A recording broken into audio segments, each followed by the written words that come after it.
FI flows में जहां तक मुझे याद है 2 consecutive years of negative flows नहीं है मेरे ख्याल से। नहीं हुआ। एक्चुअली 2010 से लेकर के 2024 साल दर साल देखेंगे ना तो 4 ही बार नेगेटिव हुआ है। 2024 केवल चौथा साल आ जाएंगे सर। अच्छा, लोकल फंड्स की आपके पास तो भरपूर पैसे हैं, आ भी रहे हैं। और अच्छा, रिटेल इन्वेस्टर ने अभी तक निकालने सोचा ही नहीं, निकालने की बात तो बहुत दूर की बात है। आपको लगता है कि अगर समझो 3-6 महीने पैसे नहीं बने, जैसे आप कह रहे हैं कि फर्स्ट 6 महीने थोड़े मुश्किल होंगे, तब भी लोकल लिक्विडिटी रहेगी सर? लिक्विडिटी रहेगी, क्योंकि आप देखिए जैसे पिछले 6 महीने से भी अगर आप BSE 500 देखते तो एग्जैक्टली 0 रिटर्न है। अच्छा। हाँ, कुछ फंड्स ने आउट परफॉर्म किया है। अच्छा। लेकिन अगर आप 31 दिसंबर को लास्ट 6 मंथ रिटर्न देखेंगे, अच्छा, तो BSE 500 टोटल रिटर्न इंडेक्स 0 पे है अभी। तो 6 महीने का रिटर्न 0 है और उससे कोई ज़्यादा उथल पाथल हुई नहीं है अभी तक। और क्योंकि इंडस्ट्री का आप समझिए 35% से 40% फ्लो तो SIP के जरिए आता है।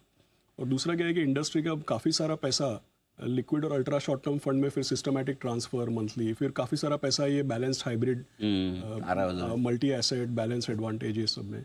तो इंडस्ट्री का समझिए कि महीने में 70,000 करोड़ का ग्रॉस इनफ्लो है और लगभग आप समझिए कि 40-42 हज़ार करोड़ का रिडेम्पशन है और 35,000 करोड़ के आसपास का नेट इनफ्लो हमको देखने को मिलता है। तो इसमें 10-15% मतलब समझो तेजी है तो थोड़ा ऊपर, मंदी है तो थोड़ा कम, इस तरीके से। लेकिन कोई बहुत भारी चेंज दिखता नहीं। और भारी चेंज होने के लिए न केवल इक्विटी, ब्याज दर बढ़ते हैं अगर, देखिए कुछ और भी अट्रैक्टिव होना चाहिए। ऐसा नहीं कि बस इक्विटी मार्केट में वॉलेटिलिटी है तो लोग हाथ खींच लेंगे, लेकिन पैसा लगाएंगे कहाँ पे, ये भी देखने वाली बात है।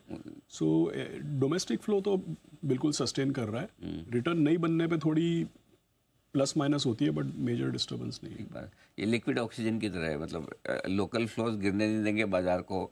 और ये QIP, ब्लॉक डील्स, प्रोमोटर की सेलिंग, P फंड्स, IPO, ये ज़्यादा बढ़ने नहीं देंगे, बैलेंस हो जाती है। अब इसमें FIs आ जाए वापस तो बहुत बढ़िया। अच्छा, आपने कहा कि खाली इक्विटी में नहीं, तो और पैसा कहाँ बनेगा?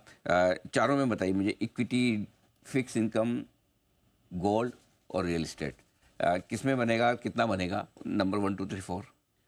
मुझे ऐसा लगता है कि जैसे मैंने बताया, इक्विटी में मैं दिनशा जी से सहमत हो गया। एक तो लार्ज कैप है, स्मॉल एंड मिड कैप। तो क्या है कि इक्विटी में मेरा नेट मेरा मानना है कि अपने पोर्टफोलियो में रिस्क कम करना चाहिए, रिटर्न को मॉडरेट करना चाहिए। ओके। तो फिर भी मुझे ऐसा लगता है कि इक्विटी में इक्विटी में फिर भी स्कोप है। रियल एस्टेट, गोल्ड और फिर fixed income. Okay. Fixed income सबसे नीचे रखा है आपने।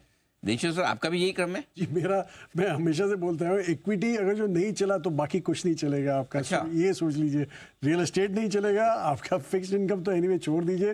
और मेरा तो फेमस एक सेइंग है कि लॉन्ग टर्म में इक्विटी ऑलवेज आउट परफॉर्म्स। और जब मुझे कोई पूछते हैं कि लॉन्ग टर्म क्या होता है, तो मैं बोलता हूँ the amount of time equity takes to outperform debt, वो लॉन्ग टर्म होता है। तो हमेशा इक्विटी ही मेरा फेवरेट रहेगा। जब तक आउट परफॉर्म ना करे तब तक लॉन्ग टर्म नहीं हुआ अभी तक। बिल्कुल। Wonderful, very nice. आप बताएं सर। मैं तो इक्विटी को फर्स्ट प्रेफरेंस दूंगा, क्योंकि अभी भी मुझे एटलीस्ट 10 to 15% का अर्निंग्स ग्रोथ दिख रहा है। जैसे हमने डिस्कस किया, वैल्यूएशंस की ऐसी कोई स्ट्रेच्ड वैल्यूएशंस की चिंता नहीं है। मेरा व्यू थोड़ा डिफरेंट है। मुझे लग रहा है कि large cap, mid cap, small cap तीनों में अपॉर्चुनिटीज़ हैं। ओके। क्योंकि लार्ज कैप्स के वैल्यूएशंस अच्छे हैं, लेकिन स्मॉल कैप्स में अर्निंग्स ग्रोथ अच्छे हैं। तो ये जो ग्रोथ वर्सेस वैल्यूएशंस का बैलेंस है वो बराबर हो जाता है फिर। तो मेरे ख्याल से इक्विटीज़ में अक्रॉस द बोर्ड अपॉर्चुनिटीज़ है। इंडिया में 5,000 स्टॉक्स लिस्टेड हैं, कम से कम 800 से 1,000 स्टॉक्स जो है इन्वेस्टेबल यूनिवर्स में है। तो स्टॉक पिकिंग का मिल ही जाती है। तो आई एम नॉट टू, मैं ज़्यादा उसकी चिंता नहीं करता हूँ। Gold can be wild card. अच्छा। हाँ, बिकॉज मेरे ख्याल से इनिशियल जो फेड ने टाइटनिंग की बात करी है और उसकी वजह से जो परिणाम आए हैं वो विपरीत आए हैं। For the first time in history ऐसा हुआ है कि फेड ने 100 बेसिस पॉइंट्स रेट्स काटे हैं, लेकिन 10 ईयर बॉन्ड यील्ड 100 बेसिस पर बढ़ गया। तो मार्केट एक सिग्नल दे रही है कि ये डेट जो है अनसस्टेनेबल है। लेकिन ऑन द अदर हैंड उनके पास कोई चारा नहीं है except to inflate their way out of the problem. तो ये मेरे ख्याल से मनी प्रिंटिंग का जो दौर है वो चालू रहेगा। और उसमें जो जैसे इक्विटीज़ हैं, गोल्ड है, ऐसे एसेट क्लासेस हैं, वो हमेशा सरप्राइज करते हैं पॉजिटिवली। इंटरेस्टिंग, आपने गोल्ड का लॉजिक भी बड़ा इंटरेस्टिंग दिया, क्योंकि 30% इस साल बढ़ा है गोल्ड। उसके बाद भी ईयर 2 अगर अच्छा रिटर्न दे, क्या कहना।